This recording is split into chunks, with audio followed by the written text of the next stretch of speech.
그 코비드 19으로 인하여 세계가 공황장애로 일어나고 있죠. 하지만 이런 가운데에서도 새로운 기업의 창업은 날로 활발하게 진행되고 있습니다. 창업을 하기 위한 기본 조건은 내가 얼마나 재와 돈을 가지고 있느냐 또는 기술을 가지고 있느냐죠. 하지만 그 도움을 주는 컨설팅 업체들이 상당히 많습니다. 우리가 그동안 특허기술 경영을 통하여 기본적인 것을 배웠죠. 자, 오늘은 정부 자금을 어디에서 받을 수 있는지 또는 내 기술의 가치가 얼마인지 여기에 대해서 공부하기로 하겠습니다. 자, 일단 특허기술 창업화 전략에 대해서 설명을 하나하나 드리겠습니다. 자, 특허기술 창업화 전략이라는 것은 이제 창업 부분에서 이야기하고 싶은데 유례적으로 우리나라에는 정부에서 지원하는 자금이 굉장히 많아요. 그런데 그 정부 자금을 받는 사람은 한정되어 있죠. 서류 정리를 잘하는 사람은 정부 자금을 받고 또 일 잘하는 사람은 또 정부 자금을 잘 못 받아요. 그러다 보니까 대체로 그 정부 자금을 받아주는 컨설팅 회사가 있죠.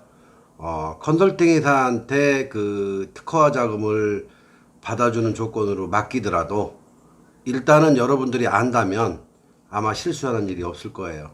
그래서 우리가 이제 특허 기술 경영이라는 걸 배우고 또 특허 경영 지도사라는 자격증을 저희가 이제 여러분들한테 시험 테스트를 하고 있어요. 자, 대한민국 변리사가 배우는 특허 경영 지도사, 그 중에서 정부 자금을 받는 창업을 하기 위한 기초적인 이야기를 할게요. 자, 창업을 하기 위해서 특히 우리가 이제 기술 사업화하기 위해서는 기술 계획이 있어야 돼요. 기술 계획이라는 거는 이제 그만큼 기본적인 개발 계획이 있어야 되겠죠.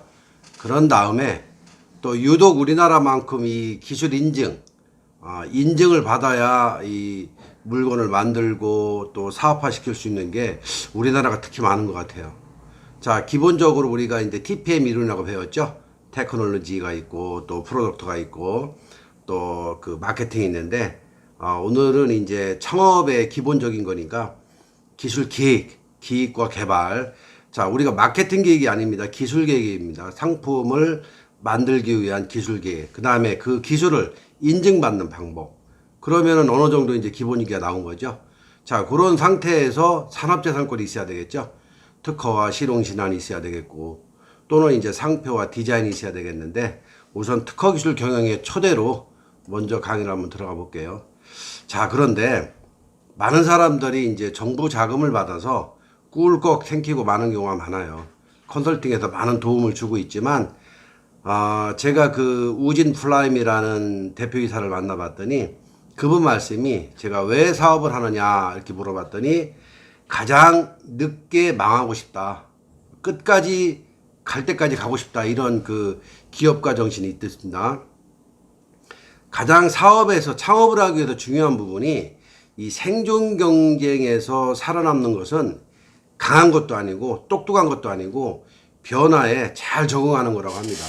이 변화라는 것은 지금 우리가 코비드 19 때문에 뿌리 기업이 무너지고 또 새로운 기업, 다시 말해서 무슨 벤처 기업 중에서도 우리가 그 코비드 19을 검사할 땐 키트 기업이라든가 또는 하루에도 주가가 들쭉날쭉하는 무슨 백신을 개발했다든가 이런 업체들이 지금 살아나고 있죠. 오늘 제가 뉴스를 보니까 우리나라의 주가지수 가장 그 서열이 1, 2, 3, 4, 5, 6 제조기업에서 지금은 우리가 그 언택트 기업으로 바뀌었다고 합니다. 자, 우리는 인간은 태어나서부터 편안한 걸 원하죠. 만약에 문제가 없고 생각할 필요가 없다면 창의적 발상이라는 건 아무적 개념이 없는 거예요. 무언가 문제가 있기 때문에 그걸 만들어내고 그것을 판매하려고 하는 거죠. 그 특허 경영의 기본적인 게 어찌 보면은 지식재산의 가치를 좀 높이고 또 지식재산의 관리와 아이디어 발굴 또는 여러 가지로 창업의 기본이 되는 그런 기초를 가르쳐 주는 거죠. 베이비 부머 시대라는 소리를 많이 들어봤을 거예요. 어찌 보면은 이제 은퇴해서 집에서 이제 아이 볼 사람들인데 지금 제 책에도 써 있지만은 베이비 부머, 다시 말해서 신중년 창업은 늘어나고 있어요. 그런데 청년 창업은 오히려 없어요. 없다는 표현이 많이 그 퍼센트가 약하다는 뜻이죠. 그 이유가 뭐냐면 첫째는 청년들은 용기가 없고 아이디어가 부족한 거죠. 근데 신중년 창업 같은 경우는 어떻습니까? 기본에 있는 기업에 근무했던 경력이 있죠. 노하우가 있는 거죠. 저는 생각합니다. 그 기본에 있는 그 신중년들의 노하우와 청년들의 용기만 있다면 아마 세계적인 기업이 대한민국에서 태어나지 않을까. 또는 그 기업이 지속 가능 기업으로서 영원히 대한민국의 존재 가치가 있지 않을까 하는 생각을 합니다. 요게 사업화 정신입니다. 사업화 정신이라는 것은 내가 그 사업을 함으로써 어떤 분한테 어떻게 또는 우리나라에 어떤 국익을 주고 우리가 휴먼 테크놀리라고 그러죠. 얼마만큼 사람들한테 이익이 되게 해주는가. 이것이 사업화 정신의 기본이라고 생각하고요. 자, 그렇다면 지금 제가 강의하는 중에서 우리가 PMC 그 특허경 지도사라는 자격증이 있습니다. 자, 창업 환경이 새롭게 많이 변하고 있죠.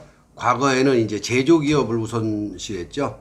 오늘 제가 그 한국 폴리텍 대학에 그 용접하시는 여자분이 교수로 채용됐습니다. 그분이 이제 기능공으로 현장에서 용접만 하던 분인데, 새롭게 공부를 해서 아기를 낳고 아이를 집에다 두고 밖에 나가서 현장 가서 조동소 가서 용접을 하고 그분이 지금 폴리텍 대학 교수로 용접과 교수로 와 있는데 창업 환경이라는 것이 때로는 우리가 알지 못하는 그런 틈새 시장에 살아있는 겁니다. 그 살아있는 틈새 시장을 우리는 받아야 되겠죠. 그래서 페이턴트 매니저먼트 컨설턴트라는 특허경 지도를 만들었는데 요거는 이제 강의 이수 방법은 파워포인트로 가름하게 할게요. 자, 기술 계획에서 볼게요. 우리 원문에 따라서 기술 계획은 우리가 흔히 배우는 가치공학이라고 그러죠. 밸류 엔지니어링이라고 하는데 가치공학과 산업공학이 있어요. 가치공학이라는 것은 내가 어떤 것을 생산할 때 원가 절감 그 제품 가치를 굉장히 가치 있게 추구하고 설계 생산 유통 서비스의 경영 활동을 높이는 거라고 그래요. 자, 그런데 산업공학이라고 하는 거는 사실은 순수한 엔지니어링이라고 그러죠. 가치공학이 현장에서 소비자와 컨택트 한다면 산업공학은 팩토리 공장에서 이러닝을 하는 거예요. 자, 새로운 설계를 개발했다. 니즈가 있어야 개발되겠죠. 우리는 요즘에 공학이라는 말을 많이 써요. 뭐 예를 들어서 로봇공학, 무슨 인간공학, 무슨 뭐 특수한 공학이라는 걸 많이 쓰는데 엔지니어링이라는 것은 아무리 엔지니어가 잘 만든다 하더라도 그거를 다이아몬드처럼 가치 있게 밸류를 형성하지 못한다면 시장에서 인정받지 못하겠죠. 잘 아시겠지만 우리가 금 3.75g 한 돈을 만들기 위해서 광석을 50톤을 깨야 된답니다. 그 50톤을 깨서 3.75g 한 돈을 만들어서 그거 가지고 다시 가공해서 부가가치가 높이는 거죠. 다이아몬드 볼까요? 우리가 그 익산에 가면 다이아몬드 제조 공장이 있죠. 다이아몬드를 유리로 봤을 때 유리예요. 생유리. 그냥 우리가 누가 봐도 알 수 없는 유리인데 그 유리를 가공하는 기술. 이게 바로 가치공학이죠. 만약에 그 다이아몬드를 캤다. 이거는 그냥 공학의 산업공학, 엔지니어링 공학. 그걸 캘 수 있는 파일부터 캘 수 있는 무슨 바이브레이션부터 이걸 캐가지고 이거를 더 2배, 3배, 10배, 100배로 높이는 게 바로 가치공학이라고 그러죠. 그래서 기술 계획은 내가 어떤 사업을 할 때 이거를 1차, 2차, 3차 만들어서 얼마만큼 부가성을 있게 하느냐. 이게 바로 창업의 기본 원리라고도 할 수 있겠습니다. 자, 그렇다면 기술 계획에서 두 번째, 과학과 공학은 무엇일까요? 자, 많은 사람들이 과학과 공학을 혼동하는데 이 두 학문은 엄연히 다르죠. 왜 다르냐? 과학은 자연의 원리를 이용하는 거고 공학은 과학에서 하던 원리를 인류를 위해 응용하는 학문이라고 그러죠. 자, 내가 뭐 특허를 내서 어떤 상품을 만들었습니다. 이게 과학으로 인정이 될까요? 이거는 어찌 보면은 공학과 커뮤니케이션 될 수 있는 부분이죠. 뭐 예를 들어서 자동차를 만든다든지 뭐 또 원자력 발전을 이용해서 에너지를 생산한 거, 이건 공학이라고 볼 수 있겠죠. 자, 이제 우리는 제2의 공학 전성 시대가 열리고 있어요. 우리나라의 가장 핵심적인 이슈가 정부나 아니면 대학에서 가르치는 가장 큰 이슈가 지식경제라고 그러죠. 지식경제는 지속가능한 일자리를 창출할 수가 있고 또는 벤처기업을 설립해서 여러분들이 부를 창조할 수가 있고 또 그 창의적인 아이디어를 탄생시키는 거죠. 이게 바로 제2전성시대라고 그래요. 전 세계적으로 공학을 응용한 지식공학은 굉장히 발전되고 있죠. 우리는 과학자가 아닌 공학자임을 분명히 알아야 돼요. 모든 학생들이 과학자의 꿈을 가지고 있지만 과학자와 공학자를 구별할 수 있다면 아마 새로운 지식경제를 창조하는데 빠른 출발점이 될 거라고 저는 생각합니다. 자, 그런데 내가 창업하기 위해서 어떤 물건을 하나 만들었다고 해요. 물건을 만들기 전에 우리가 그 목업이라고 뜨는데 가장 기본적인 게 제품 설계죠. 제품 설계는 여러분 제 책에 나와 있지만 개념 설계라는 게 있습니다. 개념 설계라는 것은 내 머릿속에 구상하는 거죠. 제품을 어떻게 만들 것인가 하는 개념 설계예요. 내가 만약에 개념 설계의 달인이다. 그러면은 여러분들 집을 한번 생각해 보세요. 여러분들 집에 새로운 아파트에 입주했을 때 여러분들 집에 놓는 가구를 생각해 보세요. 가구를 배치할 수 있는 생각을 할 겁니다. 그 가구를 배치하는 생각이 바로 개념 설계죠. 또는 구상 설계라고도 하죠. 이거는 어찌 보면은 아이디어 기초 단계죠. 그 다음에 이제 거기에는 기능 설계가 들어가야 돼요. 기초적인 설계죠. 이 어떤 펑션이 있는지, 그 펑션이 마친 다음에 이제 상세 설계가 들어가야 되겠죠. 섹션 설계라고 그러죠.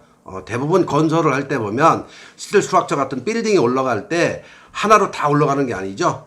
칼럼마다 이렇게 치수가 있고 그 치수에 의해서 뭐 볼팅은 언제 해야 되느냐, 이 부분은 용접을 해야 되느냐, 아니면 이 부분은 그냥 롱스판으로 가야 되느냐, 이런 게 바로 상세 설계에 들어가는 거죠. 자, 그 다음에 이제 양산 설계에 들어가야 되겠죠. 말하자면은 하나를 만들기 위해서 목압을 뜨고 그 목압 뜬 것을 다시 뭐 설계를 했을 경우에 이제 대량 생산해야 되겠죠. 요게 4단계가 기본적인 기술 개발 제품 설계 단계예요.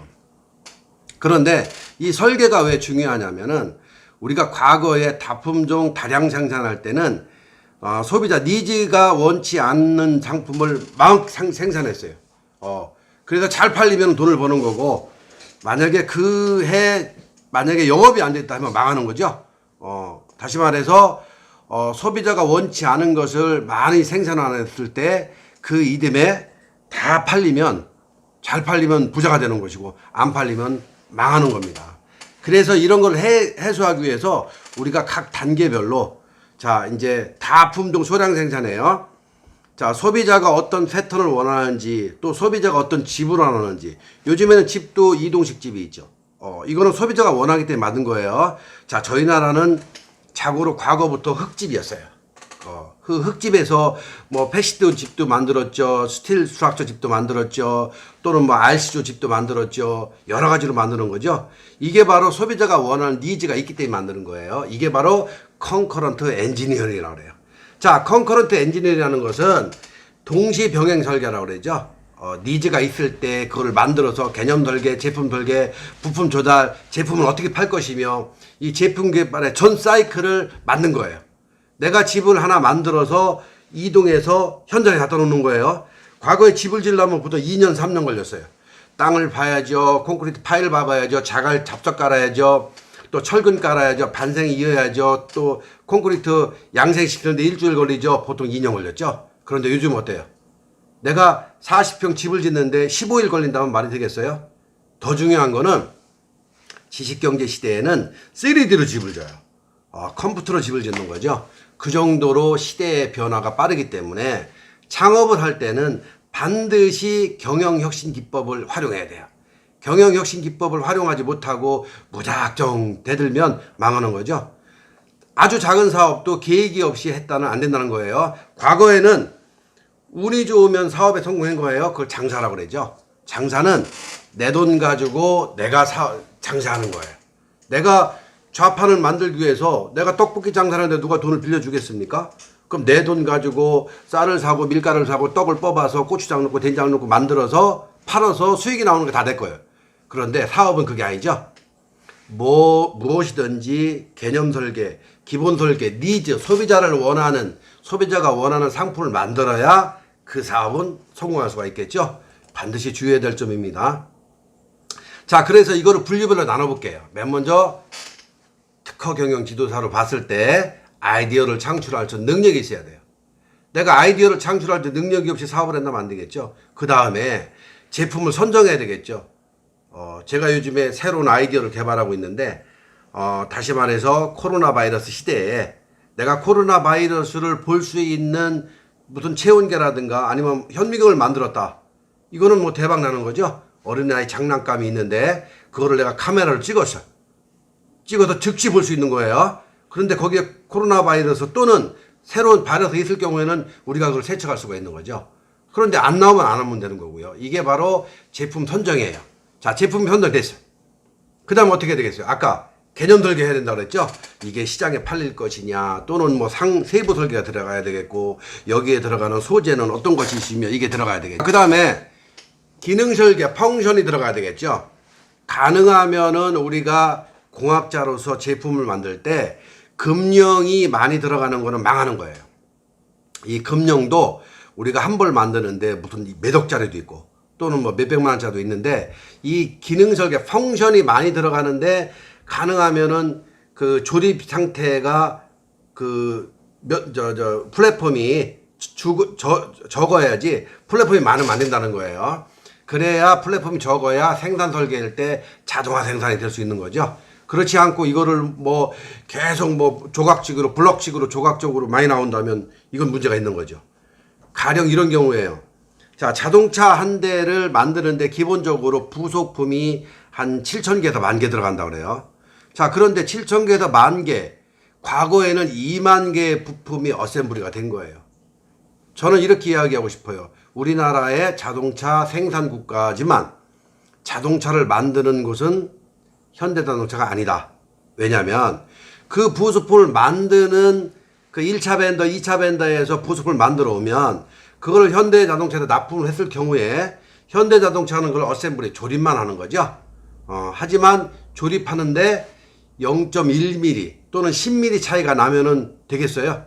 안 되겠죠. 그래서 가능하면 생산이 효율적으로 이루어질 수 있는 상세 설계가 필요해야 되고 조립 방법이 줄어야 되는 거예요. 과거에 20,000개의 부품이 모아져 가지고 하나의 자동차가 나왔다면 지금은 10,000개도 안 되죠. 7,000개에서 10,000개죠. 그건 왜 그러냐면 자동화되어 있다는 거예요. 디지털화되어 있다는 것이죠. 모든 게 바로 데이터베이스로 움직이기 때문에 자동차도 변화가 되는 거예요. 과거에 비우다 자동차에서 지금은 전기 자동차, 무슨 뭐 여러 가지 뭐 수소 자동차 나오죠. 자동차가 새롭게 탈구하면서 변화되면서 거기에 부속되어 있는 사업도 새로운 사업이 나오는 거예요. 제가 예를 들어서 수소 자동차가 전기 자동차가 나왔다고 합시다. 지금도 나와 있죠. 그런데 내가 고속도로를 달리다가 배터리가 방전됐어요. 그 전기 자동차 멈췄어요. 어떻게 할 거예요? 없죠. 이럴 때 드론이 있겠죠. 충전기를 해주는 드론. 이게 바로 부수적인 사업 아이디어예요. 그러니까 여러분들은 새로운 사업 아이디어를 찾을 때 4차 산업혁명에 맞는 사업 아이디어를 했을 경우에는 지속가능 기업이 될 수 있겠죠. 그렇지 않을 경우에는 우리는 공학도기 때문에 조금은 생각해 볼 문제예요. 자, 다시 말해서 그 4차 산업에 맞는 제품을 만들어서 판매할 때는 시장조사가 잘 돼야 돼요.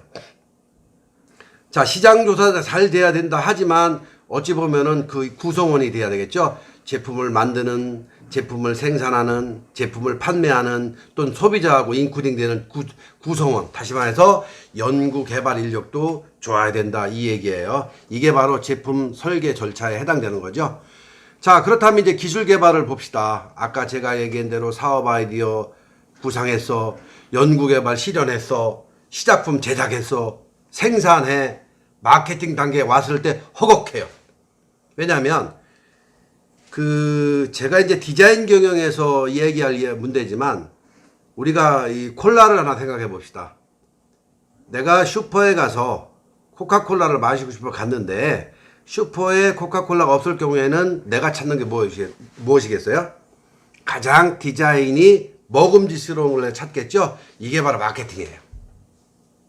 아무리 좋은 음식, 아무리 좋은 기계, 아무리 좋은 자동차를 만들어도 소비자가 홀딱 반하도록 마케팅이 없으면 망하는 거죠. 제가 강의 시작 전에 이런 이야기를 했어요. 자, 내가 정부에서 많은 돈을 새로운 창업자에게 주려고 하고 있어요. 실제 하고 있고요. 그런데 내가 창업 자금을 받으려면 받을 수가 없어요. 왜 못 받냐? 내가 할 수 있는 재능이 있고, 할 수 있는 서류가 있고, 그것을, 자금을 빌려주는 데서 합당하지가 않는 거예요. 그래서 컨설턴트라는 게 있는 거죠. 컨설팅이 있는데, 그 컨설팅 하는 사람들은 그 분야의 전문이에요. 그 분야의 마케팅도 잘하고 있지만 그 분야의 인적 자원이 연결되어 있는 거죠. 그렇기 때문에 받아주는 거예요. 자, 내가 은행에 대출하러 갑시다. 내가 은행에 대출하러 가면은 은행 직원들이 싫어해요. 왜 싫어하냐면 귀찮아요. 사람도 없고 일도 많은데 서류 뭐 해라 하는데 그 대출 받는 사람이 서류를 잘 못 만들어요. 그런데 은행은 어떻게 해요? 친절하게 끝까지 해야 되니까 머리에서 스팀 나오는 거죠. 그런데 만약에 컨설팅 하는 사람이 대신 해준다 해보세요. 은행은 얼마나 쉽겠어요. 알아서 서류를 다 꾸며오니까. 요게 바로 지금 우리가 어려운 과제예요. 왜 이렇게 서류가 복잡한지 어렵죠? 그래서 대출 받듯이 기술개발 추진 절차도 다단계가 있는 거예요. 자, 그런데 제품 계획을 해서 시장에 나갈 때 고객을 우리가 리드할 수 있어야 되겠죠? 고객을 리드한다는 거는 다시 말해서 제품 컨셉이 맞아야 돼요. 나만의 독창성이 있어야 되겠죠? 나만의 참신성이 있어야 되겠죠? 나만의 매력이 있어야 돼요. 요즘 뭐 유튜버가 상당히 많은데 내가 유튜버 하시는 거를 보면은 도대체 저게 어떻게 사람이 이렇게 많이 모이나, 뭐 1000명 아니 2000명 뭐 5만 명 모이는데 그분들의 매력성이 있는 거예요. 매력이 있기 때문에 모이는 거예요. 우리가 중소기업이든 소기업이든 사업이 잘 되는 사람들 가게나 기업에 가보면 그분들만의 독창성이 있는 거예요. 독창성, 참신성, 매력성이 있는 거예요. 다시 말해서 디프런트죠. 차별이 있다는 거죠. 그 다음에 해야 할 일이 소비자가 원하는 가격을 만들어야 돼. 내가 원가가 500원이다. 그렇다면 유통마진을 생각해서 소비자가 원하는 가격 적정성이 얼마냐. 그런데 우리는 농산물부터 1차 산업부터 4차 산업까지 가격을 먹이기가 상당히 힘들어요. 왜 힘드냐면 하나 예를 들게요. 우리가 밭대기라는 말이 있어요. 자, 배추를 강원도 고냉지에서 배추를 살 때 배추가 큰 상태에서 내가 가서 사면은 가격이 5,000원, 만원 할 수가 있어요. 그런데 밭대기라고 하는 그 사업가, 장사꾼은 배추 씨를 뿌리기 전에 200평이다, 2,000평이다 하면 미리 계약을 하는 거예요. 아까 이야기했듯이 다품종 다량 생산, 다품종 소량 생산 뜻이에요. 그럼 그 2,000평을 먼저 계약해서 농부한테 돈을 주면 농부는 그거를 씨를 뿌리고 배추를 키우는 거예요. 그런데 그 해에 만약에 배추가 정말로 다 품귀 현상이다 하면 어떻게 해요? 배추값이 굉장히 비싸지는 거죠. 그런데 이 배추를 밭대기로 미리 산 사람은 이미 돈을 싸게 지불했기 때문에 엄청난 돈을 벌 수 있는 거죠. 그런데 내가 미리 예측을 하지 못하고 배추는 품귀 현상 났고 그 배추가 다 큰 상태에서 배추를 사다 팔려면 마진이 적겠죠. 이게 바로 착시성이에요. 상품 출고 출시의 적절성을 활용하는 게 바로 착시성. 물론 이제 사업을 오래 하다 보면 실리성도 있고 또 여러 가지 있겠지만 중요한 부분이에요. 내가 상품을 아이디어를 가지고 상품을 제조할 때 원가, 단가, 또 매출액, 마케팅을 어떻게 할 것이냐, 또는 기존에 있는 기업가 정신을 어떻게 나는 접목해서 소비자가 나를 평가할 것이냐, 이거를 잘 판단하는 것이 기술개발 절차의 기초가 되는 거죠. 자, 그런데 내가 그렇게 열심히 만들었어요. 내가 이거는 참 사업에 대박 날 수 있는 거를 만들었다고 생각해 봅시다. 근데 이미 누가 하고 있으면 어떻게 하겠어요? 누가 그 사업을 하고 있어. 누가 그 시장을 장악하고 있어. 그 틈새 시장 들어가는 게 힘들죠? 여명 8098이라는 회사가 있다고 합시다. 숙취해소 음료가. 1년에 200억, 300억을 팔죠. 누가 이렇게 많이 마시는지 모르겠지만. 그런데 새로운 후발주자는 마케팅 방법이 틀린 거예요. 자, 여명 808의 그 독점적 지위, 맨 처음에 나왔던 시장이었을 때 그 특이하게 그 홍보를 했어요. 그 홍보에서 판매해서 시장을 완전히 다져놨어요. 그런데 새로운 시장에 들어오는 기업은 마케팅을 달리 해야 되겠죠. 예를 들어서 여명 808 시장이 만약에 뭐 최저봉이 연세가 70 먹은 분이 광고 홍보를 한다면 새로운 마케팅 시장에서는 20대가 하는 거예요. 뭔가 센세이션 난 거죠. 이게 바로 어떻게 보면 마케팅 선행조사예요. 자, 그런데 마케팅 선행조사는 피할 방법이 있어요. 이거는 문서화된 게 아니니까. 그런데 기술 선행조사를 한번 조사해 봅시다. 만약에 내가 특허도 없이 상대방이 만든 것을 내가 꿈에서 보고 만들었다고 합시다. 아이디어 가지고. 그런데 나중에 원문을 찾아보니 기술 특허가 이미 있을 경우에는 나는 어떻게 하겠습니까? 산 중턱 거의 정상까지 올라갔는데 내가 산에서 뭔가 밥을 먹든 뭘 하기 위해서 김밥을 먹든 뭘 하기 위해서 산의 정상까지 올라왔는데 내가 안 가지고 왔어. 김밥을 차에 넣고 왔어. 다시 내려가야 할 수밖에 없겠죠? 이게 바로 선행기술 조사예요.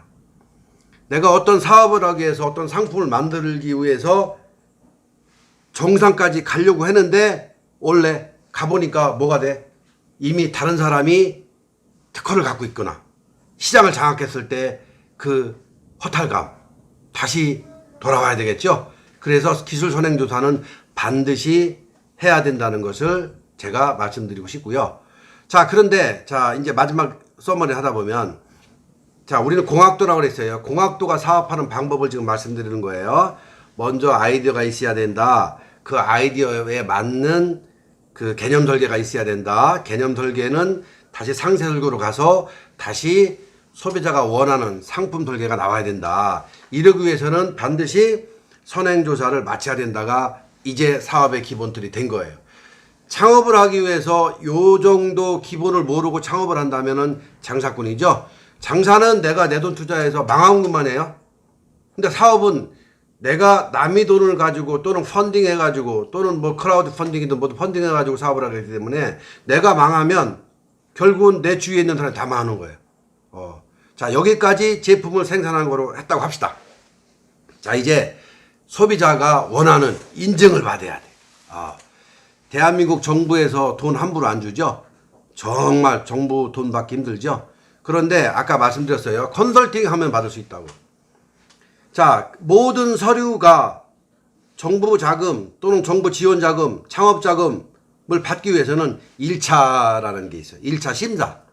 대부분 1차 심사는 서류 심사하죠. 제가 여지껏 경험으로 봐서는 서류 심사할 때는 전문 분과위원들이 한 5, 6명 정도가 서류 심사를 해요. 두 번째로 2차 심사를 하죠. 이때는 심사관의 현장, 여러분들 회사에 나가죠. 이때 1차 서류 심사에 통과한 대상 기업만 나가는 거죠. 이때는 보통 3명에서 4명 나가는데 이 인증받는 거에 따라 틀려요. 인증이든 아니면 정부 자금 받는 거에 따라 틀려요. 자, 3차 이제 종합심사예요. 대출을 하든 인증을 받든 종합심사에서는 위원회를 구성해요. 이 기업에 돈을 줘도 되는지. 이게 산학연 전문가들이 회의를 거쳐가지고 기술을 선정하는 거예요. 요게 이제 대부분 정부 인증 또는 정부 자금 받는 기본이에요. 그렇다면 우리가 신기술 인증 받는 거 봅시다. 기술 인증. NET라고 그러죠. 자, NET 인증 받기 위해서는 NET가 뭔지를 먼저 볼게요. NET는 국내 기업 및 연구기관, 대학 등에서 개발한 신기술을 조기에 발굴해서 그 우수성을 인정해 주는 거예요. 이 기술된 개발이 상용화되도록 도와주는 거예요. 자, 그래서 이 지원 혜택은 파워포인트를 보시면 여기에 가름할게요. 자, 두 번째 NEP가 있어요. 이거는 신제품 인증 신청이에요. 예를 들어서 아까 얘기한 대로 NEP는 상품을 만들어서 상품이 나왔어요. 이 상품을 인증해 주는 거예요. 이거를 세 가지로 분류하다 보면 자, NET와 NEP를 분류해 볼게요. 자, New Action Product예요. 신제품 인증은 자, 신제품 인증은 국내 최초로 개발된 신기술 또는 그 기술 이전을 혁신적으로 개선할 때 자, NEP예요. NEP는 신제품을 인정해 주는데 3년 이내에 상품이 있어야 돼요. NEP는 신기술이에요. 자, 똑같은 신기술인데 NET. 자, 신제품 인증은 NEP라고 했어요. New Excellent Product라고 했어요. 근데 신기술 똑같이 NET 이거는 New Excellent Technology예요. 자, 내가 어떤 개념 설계 기술을 갖고 있는 거예요. 다시 말해서 이 기술에 대한 인증을 받는 거예요. 판매 실적이 그러니까 내가 물건을 만들어서 판매 실적이 있으면 NEP, 판매 실적이 없이 내가 이 물건을 만들려고 할 때 이 기술을 인정해 주는 거죠. 말하자면 세상에 태어나기 전에는 NET 테크놀로지니까요. 이 두 가지 이해 잘 하셔야 돼요. 자, 요약하면 NEP라는 것은 신기술을 이용해서 실용화시켜서 성공하는 제품, 판매 실적이 있는 거고요. NET는 국내 최초로 개발됐다고 하는 거. 내가 국내 최초로 개발됐어. 물론 심사원이 평가에 따라서 국내 최초인지 아니면 어디 거를 카피했는지 그거는 뭐 지금 제가 논할 장은 아니겠죠. 국내 최초로 개발된 기술 또는 이에 준하는 대체 기술이 실용화될 수 있도록 지원해 주는 게 NEP예요. NET예요. 그러니까 NET New Excellent Technology, NEP New Excellent Product. 그러니까 생산 전이냐 생산 후냐 요 두 개 다 인증받기 위해서는 제가 전 페이지에 강의 내용을 참고하시면 돼요. 자, 인증 계열을 볼게요. NET와 NEP를 볼게요. 자, 명칭은 아까 NET, NEP라고 그랬어요. 자, 인증 대상은 신기술, NET는 신기술. 그 다음에 NEP는 신제품. 간단하죠?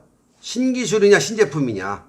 나머지 자, 신기술은 내가 이 유효기간이 3년이에요. 3년 안에 신기술을 받아서 생산 못하면 포기해야 되겠죠? 그런데 우리는 그거를 한 2년, 2번 정도 연장해 주죠. 자, 그 다음에 NEP, 정말 그 신제품, 이것도 마찬가지로 3년 정도 되는데 한 2번 정도 연장해 줘요. 요거를 참고하시면 될 거예요. 자, 이제 벤처기업 인증으로 가볼게요. 벤처기업은 내년부터는 좀 쉬워질 것 같은데 아직까지는 이제 우리나라의 벤처기업, 벤처캐피탈협회, 기술보증기금, 신용보증기금, 뭐 또 중소기업 진흥공단 이런 데서 심사해서 인증해 주죠. 벤처기업은 보유기술을 바탕으로 새로운 시장, 다시 말해서 불려왔던 시장에 도전할 때 그거를 도와주는 게 바로 극대화시키는 게 바로 벤처기업이죠. 이거는 정부 벤처기업 육성에 관한 법에 의해서 만들었어요. 물론 벤처기업을 인증을 받으면 혜택이 많죠. 뭐 투자도 받을 수 있죠. 연구개발 인증도 받을 수 있죠. 기술평가 받을 때 도움도 되죠. 또는 기업에 자동차 살 때 세금도 안 내죠. 또 여러 가지 방법이 있어요. 그런데 벤처기업을 가기 전에 예비 벤처기업이라고 있어요. 이건 법인 설립과 동시에 받을 수 있는 거예요. 사업자 등록만 있으면 예비 벤처기업을 받을 수 있는 거죠. 또 기술평가기업 받을 수 있는 것이죠. 또 연구개발기업 받을 수 있는 거죠. 그래서 벤처기업 인증은 가능하면 창업했을 때 다 받아야 되는 게 기본이에요. 도움이 많이 되니까. 자, 이노비즈 인증 볼게요. 자, 이노비즈는 이노베이션이라고 하죠. 혁신. 그 다음에 비즈니스 기업이라고 그러는데 어떻게 보면은 혁신 기업을 인정해 주는 거예요. 혁신 기업은 이제 아까 뭐 벤처 기업은 어떻게 해요? 새로운 기술이 있을 때 또는 뭐 기업을 만들었을 때 벤처 기업을 받지만 이노기업은 이노비즈라고 하죠. 이노비즈 기업은 창업한 지 3년 이상이 돼야 돼요. 3년 이상 돼서 기술 경쟁력이 탁월할 때 중소기업을 대상으로 이노비즈 기업으로 선정하죠.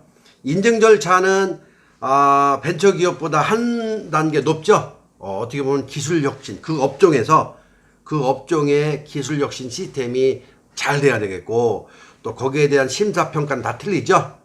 또 그 기술이 사업화 능력이 뛰어나야 되고 또는 뭐 자기 진단에 점수가 있어요. 뭐 600점에서 한 900점, 1000점 나오는데 그 심사표에서 점수가 많이 나와야 이노비즈 기업으로 인증을 해줘요. 자, 이노비즈 평가를 보니까 무슨 뭐 자기 평가도 있고 또 이것도 컨설팅 업체가 있어요. 그래서 기업의 B등급 이상, 어떻게 보면 개인 그 기업의 제품 생산 능력이라든가 제품의 판매 능력이 B등급 이상 돼야 되겠죠. 그런데 이노비즈 기업 지원 혜택이 상당히 많아요. 금융 지원이 있겠고, 또는 뭐 인력도 지원이 있겠고, 또는 판로 지원, 수출 지원도 있겠고, 또는 뭐 정책자금 지원, 우대가 있고, 굉장히 많아요. 그래서 3년 이내의 기업은 벤처기업이라고 생각하시면 되고, 3년 이상 된 그 기술혁신 기업은 이노비즈 기업을 인정을 받으면 정부 혜택이 많아요. 예를 들어서 뭐 부분적으로 보증을 또 안 해도 된다는 경우도 있고, 또 지방자치마다 틀리겠지만 공장을 뭐 페인트를 칠하거나 아니면 도로를 깔 때 이노비즈 기업은 그 지자체에서 그냥 무료로 와서 공장도 고쳐주고, 또 길도 내주고, 또 컨설팅도 무료로 해주고, 또 뭐 이렇게 특허 출원 같은 거 할 때 뭐 돈도 안 받고, 뭐 정책자금 지원 받을 때 많은 혜택을 주는 게 바로 이노비즈 기업이에요. 자, 기업에 있어서 인정이 중요성 이렇게 중요한 거예요. 우리나라의 기업 인증을 받다 보면 기업의 생산성이 저하된다는 일부 좀 기사화시키기 좋은 분들이 하는 경우가 있는데, NET, NEP, 벤처, 이노비즈. 그런데 메인비즈도 있어요. 메인비즈. 자, 벤처기업은 3년 이내, 이노비즈는 3년부터 그 다음에 혁신기업, 그 다음에 NEP는 생산품, NET는 테크놀로지. 그런데 메인비즈도 있어요. 메인비즈는 똑같아요. 자, 이노비즈가 새로운 상품을 만들어서 혁신기업으로 할 때 이노비즈를 받는다 하면, 메인비즈는 경영혁신형 기업이에요. 경영혁신형 기업. 다시 말해서 설립 3년 이상 된 기업, 서비스 기업, 컨설팅 기업, 건설회사, 프랜차이즈, 어떻게 보면 지식정보 제공업 기업이라고 할 수가 있어요. 자, 메인비즈와 이노비즈의 차이점이, 이노비즈는 제품을 생산한 혁신형 기업, 메인비즈는 서비스 기업, 컨설팅 기업 또는 뭐 건설 프랜차이즈. 단 메인비즈는 생산품이 있어야 되고 이노비즈는 생산품이 있어야 되고 메인비즈는 생산품이 없어야 되는데 3년 이상 된 기업이어야 된다는 사실.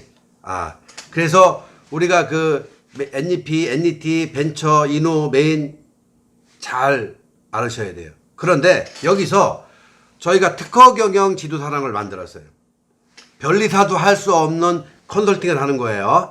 특허 경영 지도사가 이 5가지를 컨설팅 하는 거예요.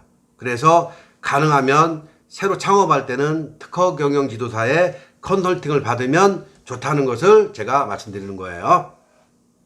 자, 이렇게 도표와 같이 정부 사업화 자금 지원 현황을 볼게요. 기술 개발 자금 있죠. 특허 기술 자금 있죠. 구매 조건부 자금 있죠. 기술 담보제도 있죠. 부품 소재 개발 있죠. 우선 구매 있죠. 구매 조건부 있죠. 우수 조달 있죠. 창업 자금 있죠. 너무 많아요. 이거 어떻게 받아요? 받을 수도 없어요. 우리가 받을 수도 없고. 자, 거기다가 또 하나 뭐가 있어요? 정말 많죠. 그런데 이 자금을 받기 위해서는 세금을 잘 내야 돼요.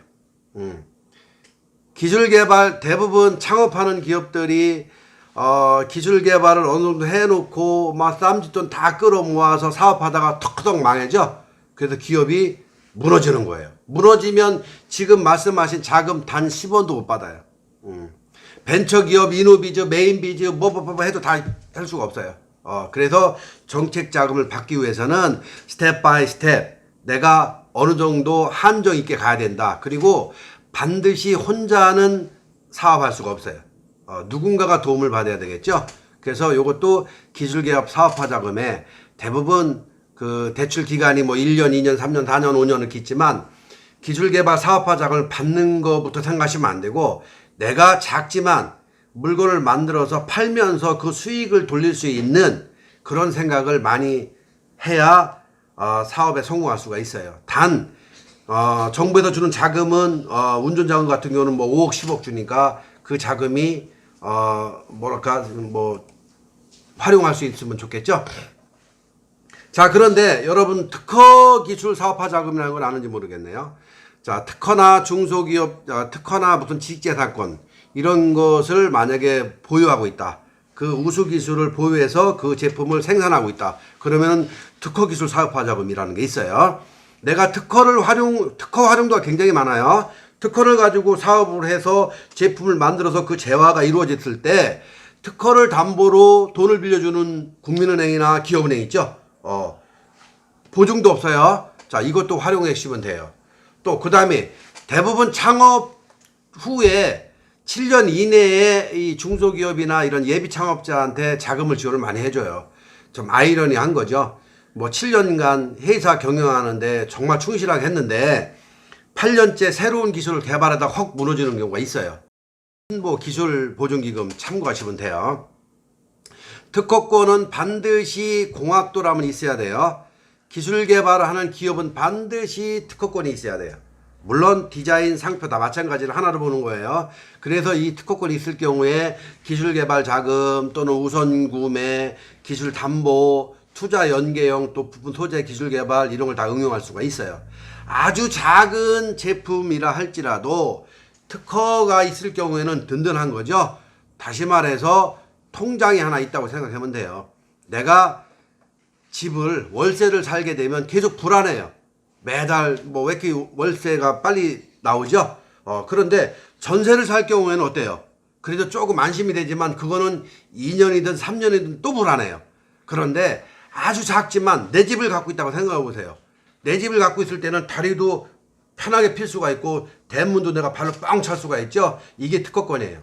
기업의 기본 기업을 하려는 사람들이 무기도 없이 창업을 하려고 하면은 이거는 바로 전쟁터에 가다 바로 즉사하는 거죠. 최소한 공학도가 기업을 경영하겠다, 창업을 하겠다, 특허는 있어야 되겠죠. 이게 바로 경영의 노하우, 경영의 무기라고 생각하시면 됩니다. 자, 이제 아까 제가 전장에 잠깐 말씀드렸는데 구매 조건부 신제품이라는 게 있어요. 내가 제품을 하나 만들어서 내가 홍보해서 내가 출시하면 이것이 팔릴 것이냐 말 것이냐, 이거 망할 것이냐 아니면 성공할 것이냐, 이거는 나의 선택이에요. 이거는 어쩔 수 없는 거죠. 그런데 대기업하고 협업하는 거예요. 자, 내가 이런 제안을 하는 거예요. 대기업한테. 자, 내가 대기업한테 제안하는 거예요. 내가 이러이러한 상품, 만약에 지금 제가 강의 전에 얘기했듯이 코로나 바이러스를 치료할 수 있는 약이 있다. 내가 이걸 만들 테니까 너 사줄래? 이게 구매 조건부예요. 그럼 대기업에서 그래 내가 사겠다. 네가 만들어라. 이게 구매 조건부예요. 이거는 뭐예요? 내가 I want to do you. 내가 원해서 제안한 거죠. 근데 반대로 대기업에서 요즘에 대기업에서 그 지원제도를 많이 하죠. 대기업에서 내가 이런 것을 만들어 주면 내가 사겠다는 경우가 두 가지예요. 내가 이런 아이디어를 가지고 이걸 만들면 사주시겠습니까? 제한제도고요. 또는 대기업에서 이런 걸 만들어서 나한테 납품할 사람, 두 가지예요. 이게 바로 수요처가 원할 때 이야기하는 거예요. 물론 이 구매 조건부는 해외에도 있어요. 요거 활용 잘 하셔야 돼요. 그 무역협회에서 하는 거죠. 만약에 지금 내가 여기서 지게차를 만들어요. 근데 지게차를 새로운 지게차를 만들고자 하는데 로봇으로 만드는 거예요. 내가 손으로 까딱까딱 하면 지게차가 움직이는 거예요. 내가 타고 운전하는 게 아니라 내가 까딱까딱 하면은 뭐 사고도 안 날 수가 있고, 내가 고개를 지금 현재 드론을 하고 있어요. 드론은 하늘에 날렸을 때 내가 손으로 움직여요. 올라가라 내려가라 할 수가 있어요. 그런데 지게차를 얘기합시다.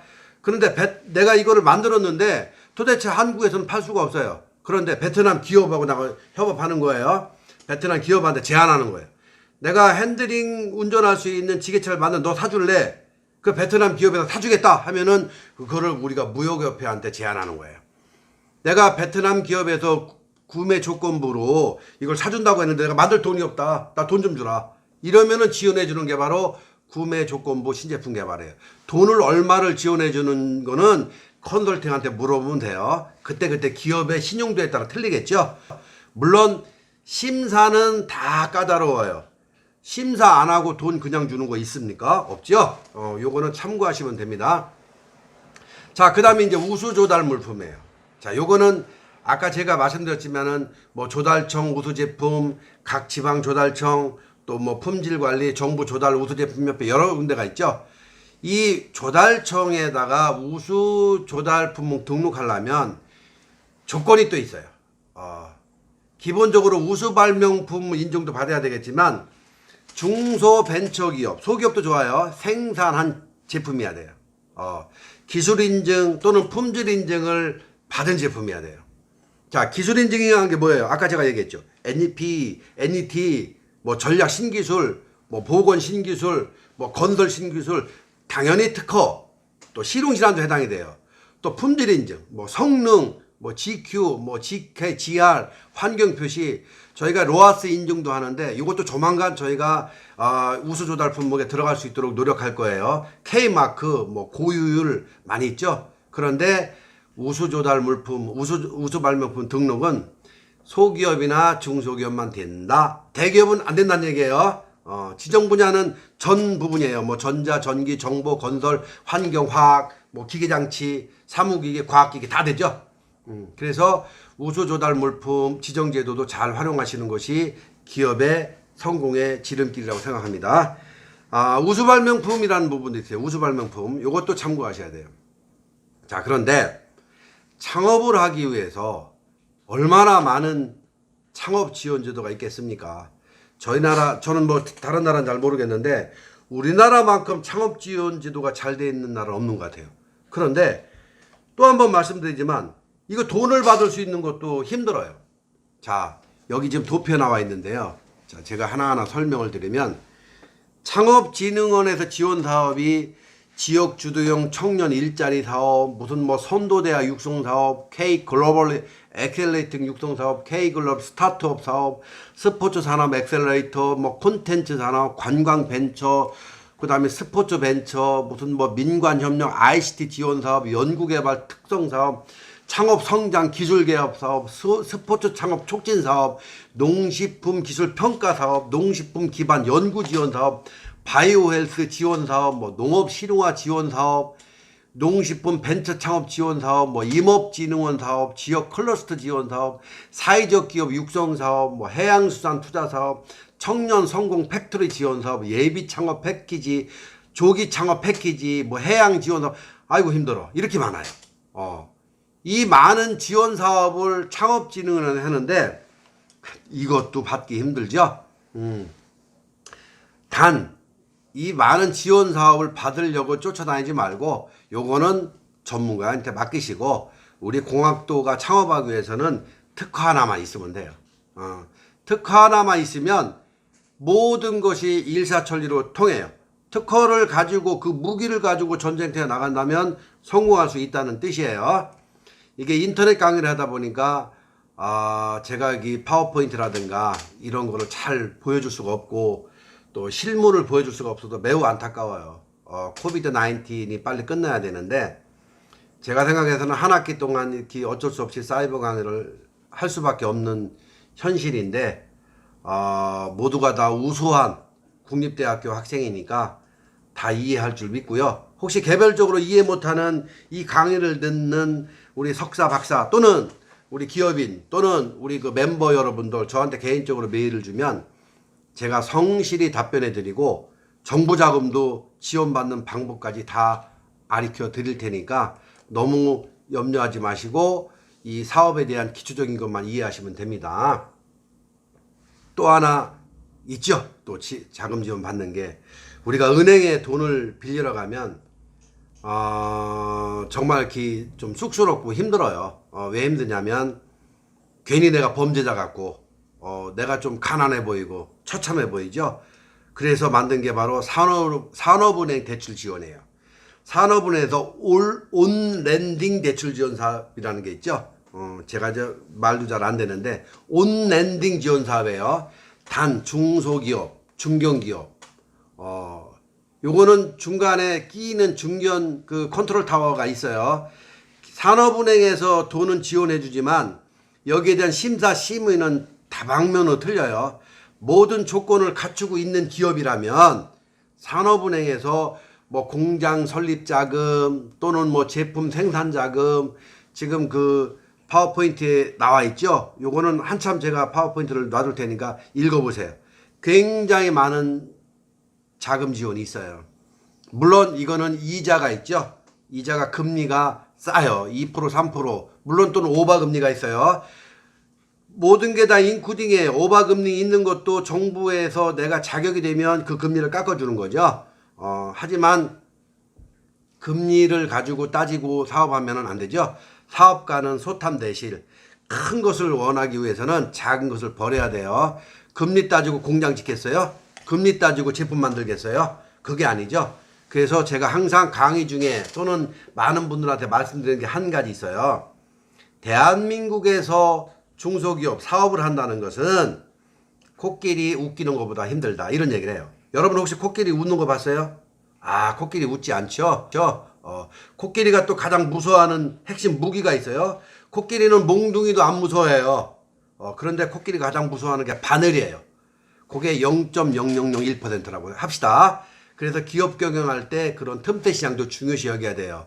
정부 지원 자금 너무너무 많아요. 창업 아이템 있죠. 내가 생산하면 돈 벌 수 있죠. 돈이 없어? 정부 지원 자금 많아요. 이거를 받을 수 있는 것도 여러분들 마지막 마케팅에 해당되는 거예요. 자, 그런데 이 모든 것을 이루기 위해서는 가 있어야 돼요. 특허가 있어야 돼요. 실용신안이 있어야 돼요. 상표가 있어야 돼요. 디자인이 있어야 돼요. 요 맞춤형 트랙이 있어야, 맞춤형 트랙이 있어야 돼요. 그런데 우리나라는 특허 심사가 굉장히 빨라요. 전 세계 웨이퍼에서 우리가 지적재산권, 산업재산권 출원 4위국이에요. 그런데 저희 나라만큼 특급 열차, 우리나라 기차 얼마나, KTX 얼마나 빠릅니까? 물론 중국에는 500km 달리는 곳도 있어요. 하지만 지식재산권이 빠른 트랙이 하나 있어요. 내가 특허를 출원하면 기술이 아무리 좋아도 1년 6개월 이상 걸려요. 이거 굉장히 빠른 거죠. 과거에 3년 걸렸어요. 어떻게 보면 명 짧은 사람은 특허 하나 출원하고 사업하기 전에 죽죠. 그런데 우리나라는 스피드 트랙이라 있어가지고 미니멈 3개월이면 특허를 받는 게 있어요. 이게 바로 우선심사 혜택이에요. 그런데 우선심사 혜택에는 조건이 있어요. 이게 뭐 기술이 신기술이든가 아까 NET 신기술이든가 아니면 남들이 빨리 따라오는 기술 또는 뭐 국가에 도움이 되는 기술 또는 무슨 에너지 또는 뭐 환경 조건이 있어요. 그런데 컨설팅 하면 다 조건 맞춰줘요. 그래서 빠른 심사 3개월 만에 특허가 나오게 하는 그런 제도가 있어요. 그 다음에 이제 일반 심사가 있어요. 그 다음에 늦은 심사가 있죠. 찬찬히 나는 특허가 빨리 필요 없으니까 한 5년 있다 줘. 5년 있다 공개해. 요런 게 있어요. 그래서 우선 심사는 신청하고 3개월이면 물론 기술이 심사관이 봤을 때 합당해야 되겠고 신기술이 없어야 되겠죠. 특허를 받을 수가 있어요. 그 다음에 일반 심사는 미니멈 1년 6개월 이상이 가겠죠. 그 다음에 늦은 심사 천천히 요거는 유예하는 거예요. 이거는 보통 3년에서 5년 요 점을 맞춤형 4트랙 3트랙 특허, 실용신안, 상표, 디자인 요거 잘 활용하셔야 돼요. 그 다음에 우리가 신균주 미생물이라는 특허가 있어요. 우리가 물건이 있는 특허 물건이 있는 특허는 아까 말씀한 대로 물건에 대한 기술 특허예요. 그런데 우리가 바이오 특허 바이오 특허는 심사관이 심사하기 참 곤란해요. 그래서 이 균주를 반드시 지정된 곳에 기탁해야 돼요. 반드시 내가 새로운 균을 만들었어요. 우리 보면은 좋은 균, 나쁜 균, 뭐 바이오 뭐 별 다 있죠. 그래서 이제 바이오 시뮬러라는 회사도 생긴 거예요. 제약품을 내가 새롭게 만들기 위해서는 10년 정도, 20년 정도 걸리는데 바이오 시뮬러 특허가 만료된 기술을 내가 공장에서 만드는 기술이라고 그래요. 우리나라 대표적 기업이 한미약품도 있고 뭐 SK바이오도 있고 몇 개 많이 있죠. 그래서 이 신균주 새로운 신균주를 만들었을 때는 반드시 기탁해야 된다. 국내 기탁기관 또 회의에 출연할 때는 회의 기탁기관 요게 있어요. 요거는 파워포인트를 한번 보시면은 신균주를 수탁할 수 있는 기관을 말씀드린 거예요. 자, 이제 마지막으로 우리가 이제 특허를 이제 어떻게 하면은 좋은 특허를 만들어야 되느냐. 이거 기업의 대표이사가 특허 마인드가 없으면 좋은 기술이 나올 수가 없어요. 직원들이 아이디어를 막 제안을 했는데 대표이사가 노 이거 별 볼 일 없어. 무시하면 안 된다는 얘기죠. 새로운 기술, 내가 기술을 갖고 있어요. 이 기술에 더 좋은 업그레이드 특허를 만들려면 다른 회사, 다른 데 벤치마킹도 해야 돼요. 다른 기술도 존중해야 돼요. 그다음에 그 기술을 연구해야 돼요. 그래서 특허 경영지도서가 필요한 거예요. 다른 기술을 연구하고 그 기술을 소화할 수 있는 능력이 있어야 돼요. 내 회사 제품이 최고다 하는 거는 망하는 지름길이에요. 함께 가는 거죠. 기찻길 평행선 함께 가는 거예요. 그래서 기업한테 가능하면 어느 정도 기업이 성장되면 기업의 R&D 부서를 만들어야 돼요. R&D 부서를 만드는데 반드시 거기에 지식재산 전담부서를 한 명 정도만 둬도 기업 굉장히 탄탄해집니다. 이게 바로 특허 전담부서 설치하는 거죠. 이게 직무발명보상법이라고 있어요.